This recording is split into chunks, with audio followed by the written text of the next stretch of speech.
Anita, how's your mental health? Questionable at all times. You know this. Yeah, how's the mental health of your children? Also a little bit tricky. Can I tell you my experience in trying to find therapists for myself and my kids, Mel? Yes, please. Okay, this is how it goes. You ask around your friends and your family for a referral for somebody who's nearby. You finally find somebody who sounds like they might work for your family. You give them a call and you find out that A, they're not accepting new patients, or B, they have a huge wait list. So you start over again and you ask people if they know anybody who would be a good therapist and a good fit. Finally, you find one, you go and you meet with them and you figure out that you don't actually like them that much. But it's been so much work to find somebody who you can go to in your area that you're kind of stuck with them. Well, do you have any ideas for how to get around this? I do, because guess what? I've actually had some therapists that I have found on my own, which involves what you're saying. Sometimes I remember one time I was like 3 hours in the bathtub on my phone looking through websites. I was such a prune at the end. But I have also had the experience with working with BetterHelp. And it was like, I don't want to say too good to be true, but because it is true, but it's like amazing because I was matched with my therapist within 24 hours. And you didn't have to go through all of that other ridiculous process of trying to find somebody. And here's the cool thing too, is if that person didn't work out for you, you can just switch and say, and it's not like you're committing to another years long search for somebody who you're going to jive with. It's true. And I lucked out, or maybe just BetterHelp is really good at matching people together because I never had to change my therapist. I loved her. Perfect fit for me. And I know that some of our friends have used BetterHelp and they've had to change therapists, and boom, same day, you can change. Easy peasy. You can ghost your therapist. Get a new one. I love this idea. BetterHelp is one of our sponsors. If you use our promo code trybetterhelp.com/WWDN, you get 10% off your first month. And we totally recommend it. Yes. Get some therapy. That's trybetterhelp.com/WWDN. I was going to welcome our guest in by singing, "Here she is, Miss," nope, it wouldn't work. Our guest is not from America. So I'm not. I had to nix that right away. Mel, we have a fun guest today. Yeah, I'm super excited to talk to her. Who is it? Let's have her tell us. Who is you? Who is I? Hello, ladies. My name is Rosie Gill-Moss, and I am not in America. No, I'm in the UK. I'm in Kent, which is, to put it into perspective, not a million miles from London. Not a million miles. It's the easiest way to do.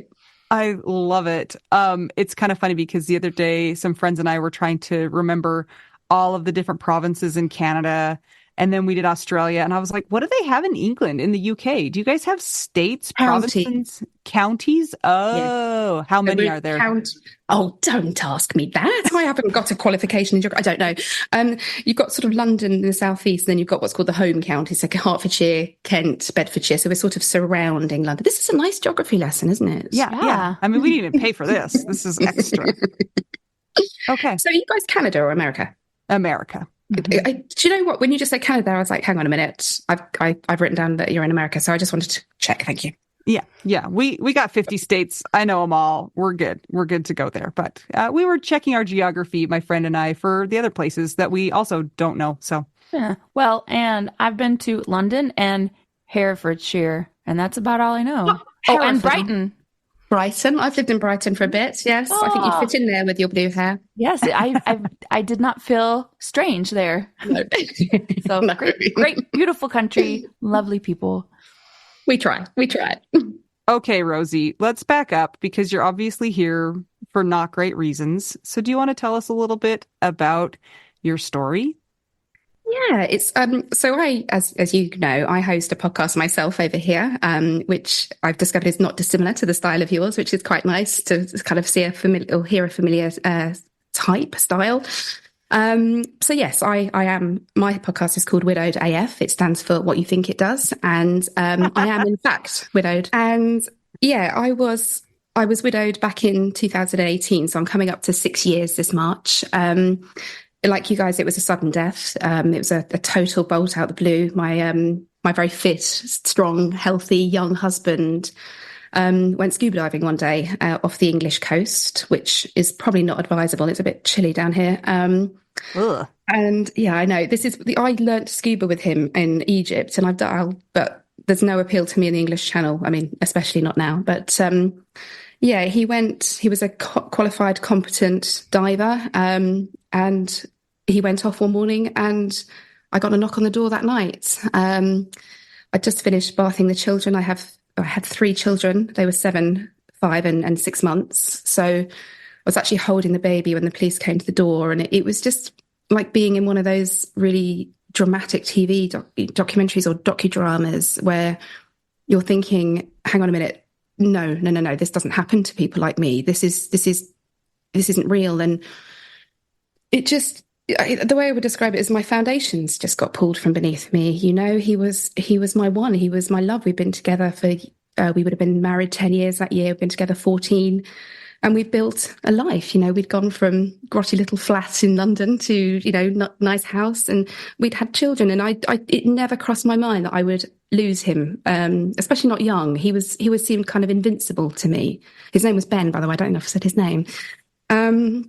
So yeah, I then sort of, you know, muddled through really. I relied quite heavily on alcohol. I also did train and complete a marathon. I'm not going to say I ran it, but I found I sort of used every coping mechanism that you possibly can to hide from this enormity of what had happened. And then as it happens, I met a fellow widower through a support group, and we had a bit of a drunken kiss, and I'm now married to him. So, yeah, and there's another element to that in that he nearly died of COVID. So there's kind of a few little, yeah, it's been a journey. It's been a journey, but we're pretty settled and happy. We've got 4 kids between us, and we all live in the same house, and it's carnage, but it's cool. You know, it's fun. What is this person's name? This is John. Jonathan Gill-Moss. Okay. So yes, he is. I affectionately refer to them as my dead and my alive husband, which is a little dark humoured for some to take. But I think your vibe attracts your tribe, you know. So if you don't think it's funny, then it's probably not the right podcast for you. Yeah. Okay, wait. You said, what was the little thing that you just said about your life? That it was something, but something. I can't remember what it was. Carnage, but fun. Carnage, but fun. Yeah. Yeah. That and I think is a great tagline. yeah, that could be the title of the episode. But I think along this kind of, and I don't really love the word journey, but it is a journey, isn't it? You go, you know, through some peaks and troughs, and you're trying to figure this out, and there's no guidebook or, you know, rules of how to widow or how to grieve. And I imagine you set up the podcast because you couldn't see yourselves represented in the community. You know, it's all kind of grey-haired old people when you research widows and widowers.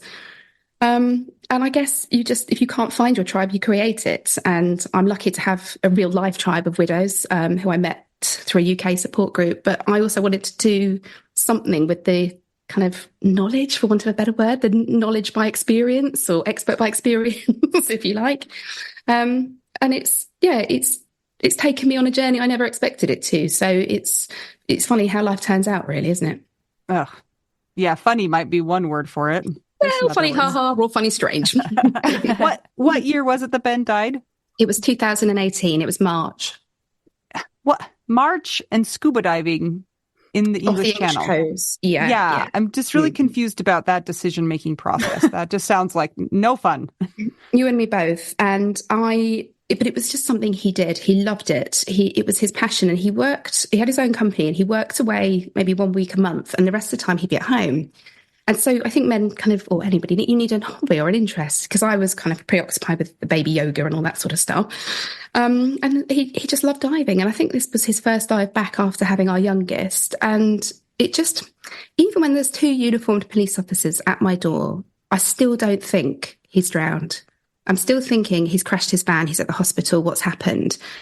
And it's like it just would not compute. And he actually has never been found, which did add quite a lot of complexities to, I don't know what your legal system's like over there in terms to bereavement, but here you need a death certificate to get access to bank accounts, life insurance, even to stop the incredibly high car payment coming out my bank every month, because I couldn't show the car dealership a death certificate, so they just kept taking the money.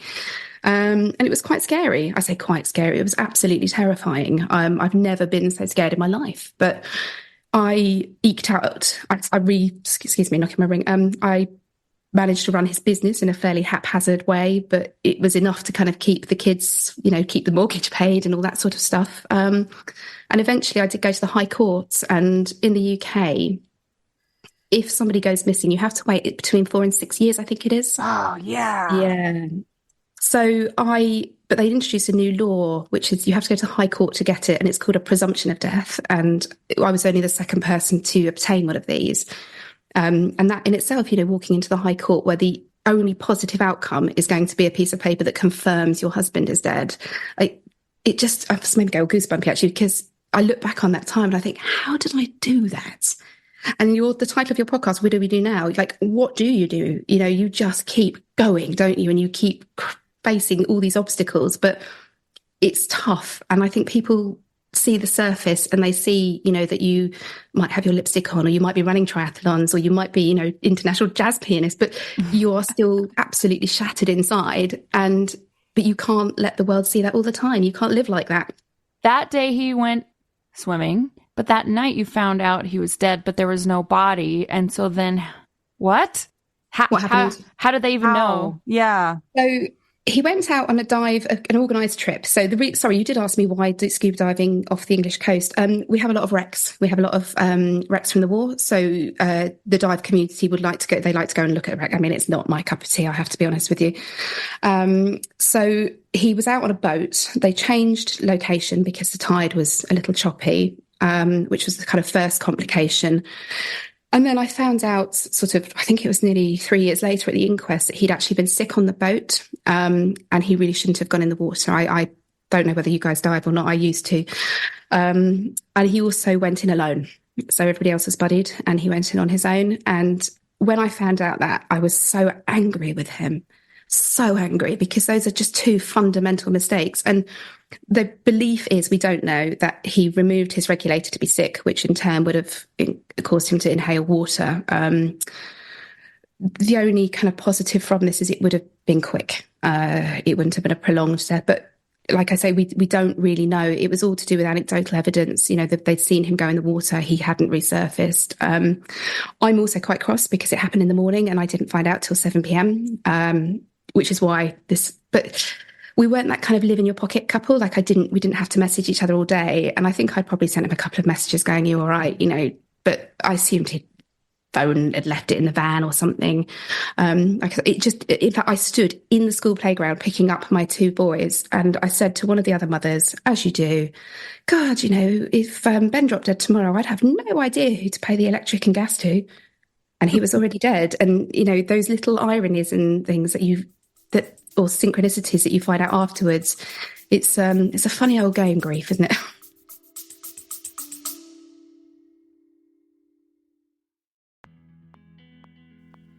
Sometimes we assume that unless we had a huge life insurance payout, we don't really need to know anything about investments or even finances.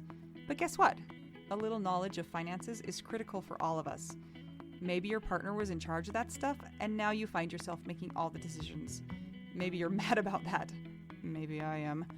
Nicole from the He's Gone But the Money's Not podcast is here to help.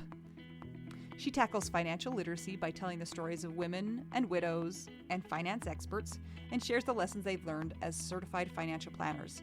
Whether you know a lot and feel confident in your financial decisions or feel unsure about all of that stuff, there is more to learn. Listen and subscribe to the He's Gone But the Money's Not podcast on all podcast platforms. This ad was paid for by Rockhouse Financial, an SEC registered investment advisor.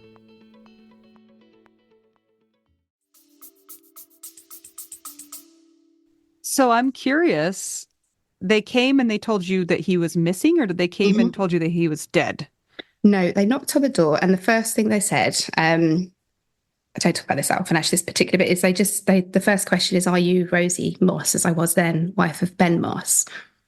And I got in the between, sort of coming down my stairs, and I had a glass in my door. I could see, in the time it took me to put the dog into the living room and come back out, it had registered that they were police. And I think at that moment, that no good is coming of this.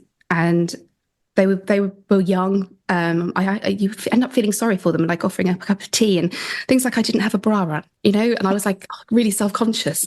Me too. Yeah, all these weird things, and you're thinking, why do I care about this? But your brain will find other things for you to do, won't it? And think about. And they said he was missing, and there I entered into this world, and I actually spoke to a Coast Guard who was very frank with me. And I said to him, what are the chances of him being alive? This is about 10 o'clock that night. And he said, I'm going to be honest with you, in those conditions, 0. And I just remember it just making a noise, the noise, right? And just thinking, shit, what am I going to tell the kids? Like, that's the first thing that comes into my head. What did you tell them in the beginning and then? When? Yeah. So when the police came, my daughter was obviously a baby. And then I had one who was 5 who may have been, it's all a bit blurred, to be honest with you. You think it would be crystalline, but it isn't. And the eldest one, who's now 13, he asked me what was going on. And in that instant, I said, oh, they've come about the dog. Like, you don't know what to say, because I didn't actually know that he was dead. I didn't know anything. I just knew that the police were at my door with bad news. And it did cause actually it caused a bit of unpicking that, because I had told him a fundamental lie, and I operate very much on a truth based in this house, and it did take some unpicking. So I got the kids to bed. My friends come round. The police have called a friend round for me. My parents are in South America. Of course they are, off on some jolly somewhere remote. And I sat up all night, and this is really this is like something you would see in a film, sitting, the rain's hammering down and the blind, and I'm looking at the moon and I'm thinking, can you see it? Are you cold? All I kept thinking is, you're going to be so cold. And Googling, how do you tell your children that their dad died? And the overwhelming sort of research showed me that you have to be as blunt and as honest as you can. And you have to use words like dead. You can't, particularly in a circumstance like mine, I can't say missing, I can't say lost, because I kind of figured, say dead, and then, best case, he comes home and I say, oh, sorry.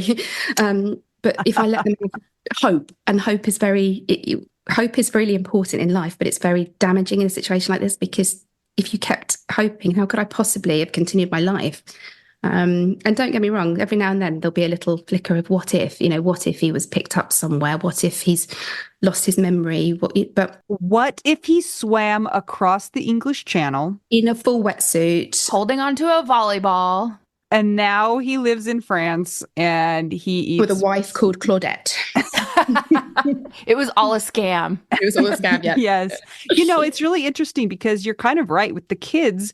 Like, for adults to hope, they have hope, but they also have reasoning behind that. And for kids, if they have hope, they're 100% in on that hope. You can't say, like, we have a 5% chance that he might be coming home. If you say, like, if you ever say to a child, we might be going to do something fun, that means 112% you're going to do something fun. And they will remember it till they die. Yeah, you cannot commit at all unless you're going to commit all the way. So it would almost be better to err on the side of horribleness and just go straight to dead, instead of like, maybe dad's dead. It's like, he's dead, and if not, then we're going to have to do some therapy about how people come back from the dead, but that's fine. We'll deal with that. Yeah, this is what I thought. I'll unpick that mess if it happens, but right now I have to give them clarity, consistency, and in a way, I'm quite proud that I did that for them, because I don't know how, and none of us know really how we pick up the pieces when this happens, but you do somehow. And people talk about being strong and, you're so resilient, and you've heard all these, right? And you almost get a bit fed up of it, I think. I'm sure you've probably discussed this yourselves, but you think, it's not a choice I'm making. If I'm not strong and I don't get up and I don't get the kids to school and I don't feed them, they die. There is nobody's going to swoop in, no Nanny McPhee's coming to take over. The buck stops with me. But I do think that's why, and I don't know if it's necessarily just mothers or fathers, or if it's universal, because I can only speak from my own experience, but it does mean you put your own grief on hold. The whole kind of airplane metaphor doesn't really apply in this. You check them first, and then you figure your shit out later. That was my experience. My experience was that the plane was like crashing, and we were all just yelling at the same time. And burning. Yeah. It was like going down around. It was a fair bit of that. I'm not going to lie to you. Oh my goodness. Yeah, we have friends whose husbands have gone missing, and the thought of having to wait, I think it's 7 years here before somebody can be declared dead. And I'm not sure if they have ways to like say, no, really, they probably are. But that introduces a whole other level of WTF to it, you Barf. know? Yeah. I'm Yeah. glad in quotes that you were able to get around that, but holy cow. But the other thing is, I have a friend who's a lawyer and she did the work pro bono. She's quite high up in quite a prestigious law company. And so she very foolishly said to me, if there's ever anything I can do. Oh, And this ended up being much more complicated than she expected. Now, she did it for me pro bono. And in the hope that, if there was a litigation case we would claim against the skipper of the boat, we didn't. And actually, in the High Court, the judge it was really quick. He said, I've read your paperwork. And he said, of course, I'm going to give you this death certificate. And he looked at the barrister, or I'm never sure which way around it is, and said, I hope you're going to reduce your fees. Because obviously they put the full whack, which was something like £25,000. yeah. Now, if you don't have a friend that's a lawyer, or you don't happen to be sitting on a pile of cash, you're waiting 7 years. I'd have lost my house. I'd have lost, the life insurance he had didn't cover the mortgage. I don't even know how he did that, but it meant that I only had a very small mortgage, so I could stay in my home. I have moved since, but it gave me that security. But I had to wait 3 years. It was everything has felt like a fight. Every door just kept getting slammed in my face. Nobody would offer me support for the kids. I had my mum and dad sitting on hold to various companies, explaining why I wouldn't be able to pay bills that month. It was very infantilizing and very, very scary. How old are your kids now? You said They 13. so yeah, he'll be 14 in April, and then I have Hector, who is 11, and I have an adopted daughter through my marriage called Holly, who's 10, and I have Tabitha, who is 6. Oh my goodness. You have some of your kids are the same age as mine. And in fact, I have a son turning 14 in April as well. Oh, do you? Do you want to swap? Oh, Just no, an mine's idea. lovely. Ah, shoot. No, mine's really nice. You can have one of the others, but not that one. That's funny. Can you tell us a little bit more about the aftermath and meeting John and the timeline for all of that? Of course. So initially, I thought this was it now. I'm going to be on my own and I'm going to be sad. And in a weird sort of way, I was okay with that because I genuinely thought that the pain I felt was equivalent to the love I felt, and that was kind of my future. And I think because all I knew about widows was fairy tales, Disney stories, books, I didn't know anybody my age that had been widowed. And I also was very aware of the judgment that comes at you, either because you've talked about widow's fire, I assume, at some point in your podcast. So it is a thing. It's a legitimate thing. It happens to almost everybody I know who's been widowed. But you also are very aware of kind of not looking like you don't care, or that you're a bit of a harlot, or that, whereas actually it's not connected at all. And so I dabbled in online dating just to see what it was, really, because it didn't exist when I met Ben, but that was a fairly horrible place. And John and I were friends. He lives in Kent as well, or lived in Kent at the time. He still does because we live together. And it was his birthday. So I just said on this kind of WhatsApp group, I'll take you out something to eat, just as friends. And I don't know, because we perhaps knew everything about each other, because it was much like I imagine your Facebook community is. We bared our souls. He knew of all the bad decisions I'd made. He knew how badly I was hurting, and I the same. And so you sort of went into it with a core of understanding. And I'm not going to lie to you, it hasn't been easy. We got married in lockdown. We eloped and just got married at the registry office because of he had a very close encounter with COVID. So I'm not jinxed, I swear. And we got married just to kind of formalize it, make it official. And also just to give the kids that sort of feeling of security. And for us as well, I'm a bit old to be referring to a boyfriend, It's much easier to say a live husband. And we fell in love, and it's a different love. It's a grown-up love. I'm not at university anymore. I'm an adult woman, and I've been to hell and back. So we've had to support each other through some quite tough stuff, because particularly when I stopped drinking, I felt everything again. And and John's had to go back and unpick some childhood trauma because, of course, you go into therapy and they find all sorts, right? You don't just go in and talk about your bereavement. But we've formed this very tight family unit. There's 6 of us in the house, and a dog and cats, and we're very lucky. We live in a lovely place in Kent, and we have, I would say, a happy, contented life. But of course, everything you do for the rest of your life will come with that caveat of but. How did John's wife or partner die? So his wife died from bowel cancer. So she was exactly the same age as me. So she was 37, and she died, in a fairly brutal way. And her little girl was 5 when she died, and her little girl is now my little girl.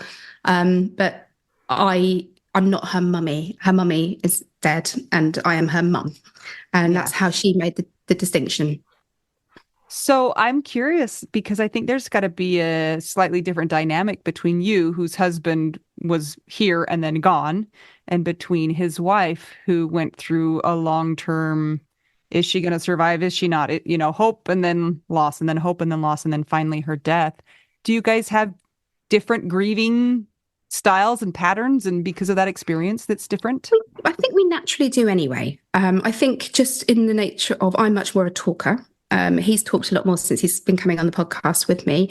But yeah, I think he knew that he was going to be widowed, obviously, in advance, because it was terminal, and he had to watch her suffer, and he had to watch this strong, vivacious woman turn into a skeleton, and angry because of the drugs. They lose even the indignity of even losing your personality at the end.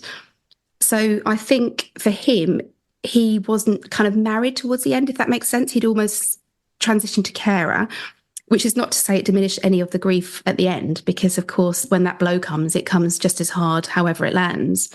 But again, that's left complications, because we don't know how much Holly remembers from the time. You kind of don't want to go digging too deep in case you actually trigger some memories. But they've all had therapy, we have therapy, and we do the work. And I didn't always do the work. I used to do the work as in drinking a bottle of gin. But now I do the cold water, the exercise, the meditation, all the stuff that I would have absolutely rolled my eyes at 6 years ago. I find myself, in fact, I got in the ice bath this evening before I came on because I needed to perk myself up. So. Okay, so this is really kind of humorous to me, because I would have explained it the same way. It's like the things that I would have rolled my eyes at before are the things that actually help you heal. And they're hard work and they suck. And it makes me so mad. It's like, I don't want to do yoga, and I don't want to go jump in a cold lake, and I don't want to meditate. And I don't want to listen to it. Seriously. So yeah, good job for doing those things. They are hard, and shout out. And it's called work, isn't it? You do the work, and there's a reason for that. And I think you go in with an expectation that you can perhaps have 6 weeks of counselling and you'll unpack all your grief and you'll be fine. But like I said, you often find more in there. For me, a lot came from my undiagnosed autism ADHD, because that, as somebody else described it to me, is just not being able to hide it anymore, and it just comes out. And I think that's kind of what happened with me. And I know I've referred to it, but the drinking masked so much of who I was that actually I've kind of had to find out that as well, without sounding too wafty and hippie. But it has led me down the yoga and meditation and cold water therapy route. And do you know what? I'm cool with that, because it beats, rolling in at 3 a.m. and feeling shit for 4 days. So I'll take it. What led you to decide that you needed to quit drinking? Like, what was the bop on the head that finally I didn't made have you do what it? you would call a rock bottom moment. I had an accumulation of sort of lows, and it tipped from, that party girl persona that I had created into, I don't know, more embarrassing drunk, I suppose. Perhaps my pride. I think I've always known I would have to stop drinking. I've always had a slight problem with alcohol. It was exacerbated when Ben died. But it was beginning to take more than it gave. So I'm not a 1 glass or a 2 glass. If I can't have the bottle, I don't want it. So for me, I tried moderation, and, I'm only drinking at the weekends and all that sort of thing. And essentially, I come from a line of alcoholics. I have ADHD, which, predisposition to addiction. And it just became something that was going to take my new life from me, whether it be literally or metaphorically. It was not going to help me heal. And I actually just mentioned to my son something about, I was on a sobriety podcast, and he said, "Oh, don't really remember you drinking, maybe once with your friend Jen." And I thought, oh, that's really good though, because it means that they don't remember. I sort of nipped it in the bud just in time. But we talk quite openly about it because obviously they have a susceptibility towards problematic behaviours because, I do. Oh, man. Question, if you're willing to talk about this, I know that you referred to being married, you and John. It hasn't been easy. You guys both obviously have complicated stories. Will you talk to us about some of those things for those who are curious how two widowed people can work together with that? Yeah. And it is something that people do ask us quite a lot because you don't stop loving the person that died. And that's a really strange dynamic because I don't know, Prince Charles and Camilla and Diana, the famous quote was, there's three of us in this marriage. And actually there's four of us in this marriage. And there's pictures of them in the house. I was feeling really sad and I had like a picture next to my bed. I don't normally do that. That's a little step too far, but sometimes you need that connection to them. And I text Ben and John knows I text Ben. But yeah, the complications would come around things like parenting, because you are coming at this with adopted children and he went from having one to having four. I went from having three to having four. But these children came with baggage. And I have a son who's autistic and he's absolutely amazing now. But back then he was very, I guess he was hurting and I didn't know at the time what it was. So and we moved house and he referred to the COVID, but he came home from hospital after a month in ICU, unable to walk, unable to feed himself, unable to go to the bathroom himself. So that I went kind of, the initial romance, we were popping over to New York and stuff to suddenly having a patient at home. So that, but everything that doesn't kill you and all that is a cliche. But I think if you survive those things, you generally can get through the others. And talking. But yeah, we don't have so much like an issue with jealousy or anything like that. And we didn't really face any animosity or judgment that we know of. I'm sure there was some people having a little chatter behind our backs, but I think most people who genuinely care about you saw that it made our lives better for everybody, not just me and John, but the children. And, haven't replaced them, but my kids have now got a male figure that they can look up to and is kind to them and models good, male behaviour and a healthy relationship. And actually that it is important. It's not the be all and end all, but it is, if you can find love again, why the hell would you not, right? I'll tell you why I right now am not doing it. And it's because I have taken over all of Jason's drawers in the dresser and all of his closet space. And I don't know if I can give that back up. They're going to have. We bought a new house. Yeah. I mean, that's a real issue for me. I'm like, no, I need all this space now. And you're dead. So I get to have all the drawers. Yeah. Do you know what? It's funny you say that because Ben had this hideous chest of drawers I hated. It was just this horrible, like pine chest of drawers. And it was probably one of the first things I got rid of because I was like, well, at least I can get rid of the chest then. Yeah. It sounds so horrible and sort of cruel, but you do. You think, oh, okay, that can be gone. And I bagged up all his stuff into a massive suitcase. And then I think it was maybe a year and a half ago, I had little bears made for the children out of his clothes. Because you have all this stuff, don't you? And you think, what on earth do I do with this? Because I don't want to create a shrine, but I also want and actually saying that, Ben didn't have a huge amount of stuff. If I went, there'd be bin bags full of the stuff. But, and I one of the things I really would have liked was his wedding ring. But then I suppose there's something nice about the fact that he's still wearing it because he would have had gloves on. But yeah, I had my own wedding ring remade and I wear that on my right hand. And, we muddle through. We're learning on the job. Wow. Will you tell us how your podcast came to be? When after the death did this come? So I have a degree in journalism and I've always wanted to do some writing, but I've never really had the confidence or the commitment, blank page syndrome, right? And I just had this idea, Christmas, not the one just gone, the one before. And I called my best friend Lulu, who's also a widow. And I said, do you want to do a podcast with me? I have no clue what I'm doing, but we can figure it out. And we did. We started off with an iPad on a towel, to try and help the reverberation. And now I got my full little setup going on. We recorded our own stories. We interviewed each other and then I interviewed John and it just began to grow. And we had this application process and suddenly we were booking like 6 months in advance because people wanted to come and tell their stories. And I think there is this inherent need to tell their story, tell their legacy, say their name, but also to let the non-widowed community understand what it's actually like, and I guess to find community, to find kindred spirits. And that's what it did. And Lulu, she did drop off the podcast, not because we fell out, but just for her, she's on her own, and it was just too much of a commitment. And I've just kind of kept turning up at the microphone and interviewing and putting it out, and people have been listening. And suddenly, we got 50,000 downloads, and I haven't actually done any advertising or anything, so I don't make any money out of it. But one day. And I would like to do that book at some point. It's in my vision, but it's a tough thing to do, isn't it? To get pen on paper or type. Yeah. So I have to tell you, this is so funny.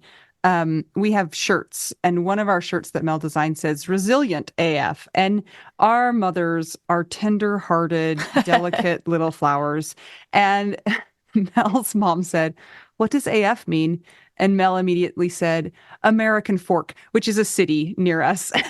In Utah, and everyone calls it AF. So yeah. So it's like resilient American Fork, which totally makes sense. And she makes just was like, no sense. She's like, "Oh, that's so nice," and went along her merry way. So now I always laugh about the AF because it's just. Well, I've written down American Fork because we did. Initially, we went on. I don't know if you're familiar with the BBC in the UK. It's like our main broadcasting channel, and we have ones for each county. So there you go. You get more geography. So we went on BBC South East, and of course, it's quite a I guess an older audience, more traditional audience, the BBC. And they said to us just before we went on air, "What does AF stand for?" We went, as friends. Yes. Oh, man. That's funny. Okay. So your story, Rosie, sounds a little similar to our podcast beginning story.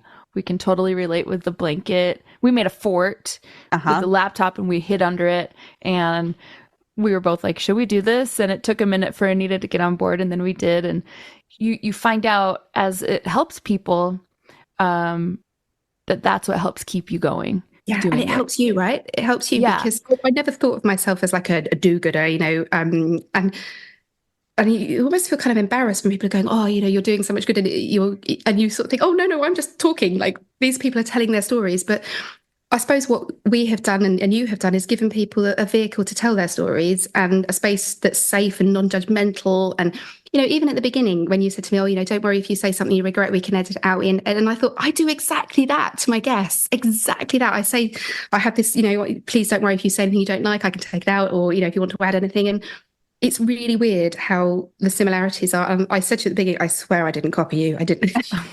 Hey, we've all kind of been muddling through life kind of in the same manner. So it makes sense. We totally get what our brains are not working. And for somebody to come on a podcast and talk about their story, they might be nervous and they want to make sure they're saying the right things. They might stutter over their words. So yeah, it's all right. They might go off on a tangent. That's always totally. That's the best part. Yeah, I think so.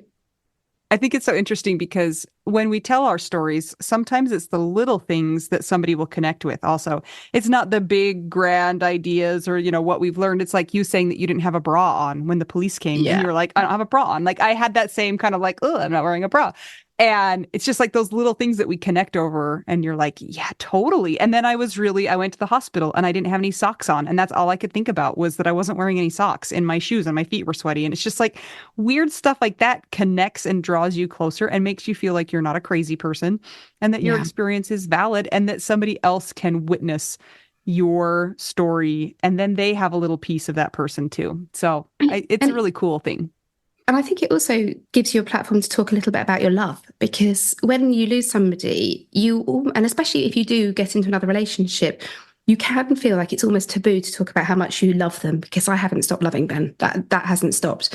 But I also didn't stop loving my first child when I had my second or my third or my inherited a fourth, because love is a peculiar thing and the human heart is an incredible thing, and it does have the capacity to expand. And that's not to say that, there aren't, if we've had a row, that I'm not like, "Oh, I wish Ben was here." But, that's normal. That's just a normal human reaction. But I wanted to ask you, just, Anita particularly, but just out of curiosity, because one of the things that comes up repeatedly with children who are bereaved is we find that they make kind of this awful noise and then they go off and do something really like normal. And you look at them and you think, "Are you a psychopath? You're just." 100 times a day, I ask myself that question. Yeah. And in the beginning, they don't grieve in any way that you think they should be grieving. No. They're like, I want to go to school today. And you're like, what? Your dad just died. And they're like, well, it's, we're doing a science experiment that I want to do. And you're just World confused Book Day about that. here. Harry Potter costumes, off they went, and I was just thinking, this is so bizarre. Like my Yeah. kids are dressed as Harry Potter, and my husband died yesterday. But you have to kind of, again. So I actually recorded, I haven't released it yet, an interview with a friend of mine who lost her dad young, not as young as my kids, but fairly young. And I wanted to find out from her perspective, what should we do and what shouldn't we do? And one of the key things was that kind of forced grieving that we do. On the anniversary, we sort of say, oh, it's the date of your dad's death or it's their birthday, and I've stopped doing that, and I let them kind of, I acknowledge the day, and my eldest knows the date, but the others don't. And I don't want to sort of force grief on them unnecessarily. I think it'll come in, they'll process it in their own way, in their own time. And Hector, who he goes to a specialist school, which does support children who've had a catastrophic event happen, as well as support the autistic side of things. So he gets lots of support now. He's fairly new to the school. And my eldest did he did some work with a charity called Holding or Letting Go that helped children. But the little one, she hasn't had anything yet. And I'm thinking it's probably time, actually, because she must have so many questions. And she's very, very precocious. So I get asked a lot of questions. But I can't imagine going up not knowing who the person that made you was. And not, I'm so close to my dad that I really grieve that for her. Because, my dad wrapped me in my arms, and held me, and her dad will never be able to do that none of them, but at least the others sort of they've got real memories, whereas hers are learned. Yeah. Yeah. I'm curious if your kids have any ill feelings towards the water, or if they are scared of that, or if they have any feelings. Nope. Nope. Yeah. The little psychopaths were playing some sort of underwater game within days on the computer, and no, Monty at the time was booked in to do diving, as in off a diving board course, just at the local swimming pool. And I carried on. My mum took him. Actually, I didn't take him. And no, they haven't. And actually, the first Christmas I took them into the sea. I was in Cape Verde, and I took them into the sea, and that was the first time I've been in, and I have been in the channel since. And I sort of did not, they can all swim competently. We have a swimming pool at home, so that was really important as well. And so they have the skills to survive, but then so did Ben. He was a competent swimmer. It doesn't guarantee your safety. And all I can do is say to them, just please don't scuba dive. That's my line in the sand, be in the water. And things like if they have friends around in the summer, and the pool is quite a new addition to the house. And it said, no, there is no second warning. If I tell you to stop doing something and you don't stop, you are out, because my anxiety can't cope, basically. So yeah. How about you? No, I don't have any. But it wasn't a direct cause, was it? I realise that I'm now asking you a question, but I'm going to see if you guys want to come on my podcast as well. But your husband was like swimming laps, and I'm presuming because of your interest in triathlons and things that you were quite a fit, healthy couple. Yeah. So what happened? You don't have to tell me. I'm just reversing the interview. I'll tell you. Sudden cardiac death, where they have a heart arrhythmia that's fatal. And we found out he had a heart defect that we didn't know about. So his heart was working a lot harder than it should have. And there's like a whole cascade of events that happen in that. But yeah, so he just got out of the water, said he felt yucky, and collapsed and died. And they tried to get his heart started again and just couldn't. So I am. And but for both of you and Mel, I had to Google what a tonsillectomy was, because I didn't know what that was. And I did not know that people died from it. I mean, you're not supposed to. Yeah. But I've interviewed somebody whose wife died in childbirth. I think it gives you a bit of a fear, because you're uncertain. You have no faith in the world around you anymore, because bad things do happen. But also, that bad things do happen and you can survive it. I didn't think I would have survived something like this. I mean, I don't know what I thought I'd do, but the idea of me, running a business and running a household and, taking control of my own finances and all the aspects that I kind of defaulted to him, I've had to learn how to do. And I say learning on the job in more ways than one. There's a lot that we learn just by going through widowhood. And you donate your time right now to do a podcast for widows. How has that enhanced or not enhanced your life with your own recovery or I guess we're always in recovery from grief, right? And I'm asking this because I get asked this a lot, and it's usually from people who they're like, "Oh, you have a podcast for widows still?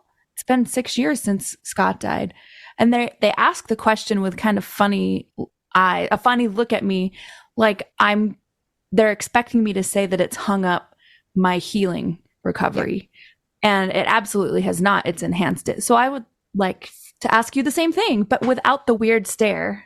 No, I like the weird stare. I like it.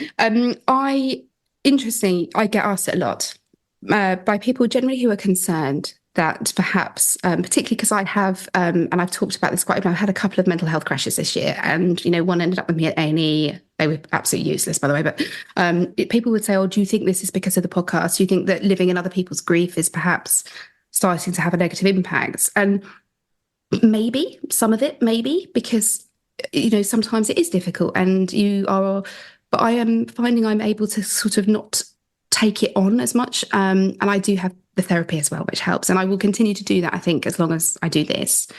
But yeah, mostly it's sort of, aren't you kind of getting stuck in this narrative and pigeonholed into the grief arena? But actually, I just think, I'll put out 100 episodes next week or the week after. And every single person I've spoken to has been fascinating and inspiring, because it doesn't matter how their partner died or what relationship they had before or how they've fixed themselves. Every story is just so interesting. And I think, as a general rule, widows are a tough bunch. And we are compassionate because we know what it is like to lose the thing that means everything to us. And unless you've had that happen to you, you can't possibly know. So to answer your question a little bit more concisely, I have found a tribe of people that I didn't know existed. I have laid my soul bare in a way that I never imagined I would. I was quite private about things, unless I was pissed. And all it's done is brought good things, It's brought good people into my life. It's brought a career that's launching, that I never thought I would broadcast, but here I am. And it's given me purpose, I suppose. Not that I didn't have purpose before, but maybe a professional purpose. So yeah, it's not. I mean, it's been difficult sometimes. I've had panic attacks on the mic. I did one American lady, actually, Canadian, sorry, called Laurie, and her husband drowned too. And minutes before being on the mic, I'm shaking and my hands are going and I'm sweating. Mic goes on, and there you go. So I don't know whether there's an element of masking involved, but it's certainly brought more than it's taken. Let's say that. Oh, I love that. Tell us where we can find your podcast and remind us what it's called. It's called Widowed AF, and you can find us at any of your usual podcast channels. You just type in Widowed AF. We have Instagram, widowed_AF. I'm not massively competent at social media, I'm not going to lie. I'm trying. Oh, do you know what? It just feels so it's just so alien to me, this idea that you have to almost beg people to like your page. And I'm like, fuck off. They'll either like it or they won't.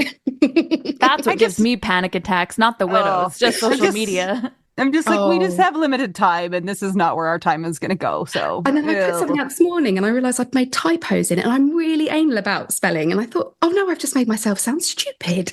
So yeah, it's a funny old world. But I also have my personal Instagram account, which is Rosie Gill-Moss, and I will be putting out some podcasts that aren't grief related under that banner as well. Well, thank you so much, Rosie, for sharing with us, and also for staying up late, since it's late. Well, I mean, it's 10 p.m. Oh, don't tell them. Make them sound like it's really late. We have one final question for you. Mm-hmm. What is your favorite cheese? Camembert. She answered that so quickly. That was spot on. No question. Little bit stinky. Bit of apple or pear with it, maybe. Bit of fig jam. How about you? Sounds delicious. Oh, you can't turn that question on us. I do like red Leicester cheese. Mm-hmm. Like cheddar. I look at me. I'm like, I feel like you should know that, because no, I do Leicester, know red Leicester, right? I do, yeah, red Leicester, and that's actually in the sort of Midlands of the country. If we're carrying on with our geography lesson, yes, I love it. Well, thank you so much, Rosie. It's been a delight to talk to you. Good luck with all the stuff that you've got going right now. It's always fun to juggle all of those different balls. Oh yeah, got to spin some plates, man. That's the only way to do it. Thanks for listening today. If you guys want to keep the podcast going, consider joining our Patreon. It's patreon.com/WWDN. If you'd like to buy us tacos, go to buymeacoffee.com/widowwedonoww. And if you don't want to do either of those things, just give us a nice rating and review on Apple Podcasts or Spotify. And until we get to talk to you again, I'm Anita. I'm Mel. And I'm Rosie. And we're just two young widows and one young widow who happens to be an expert in English geography. And we're all just trying to figure out widow. We do now.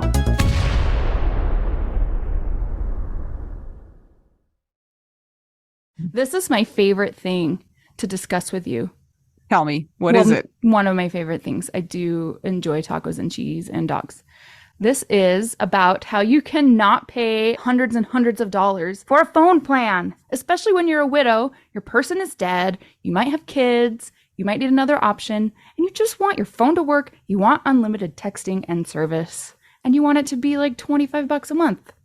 It blows my mind that they have plans that start at $15 a month. That is so cheap. And the cool thing is it uses other 5G networks, and so you don't have to pay extra for that, and you still get great service. Yep, Anita and I have traveled all over, and I have used my phone. So I highly recommend it, and my mom's even on it. When my dad died, we put his phone down to the cheapest plan, which is $15 a month. And I think my mom's on the $20 a month plan, and it's so worth it. It's so much cheaper than what we were all paying before. So I highly recommend it if you're on a budget or not.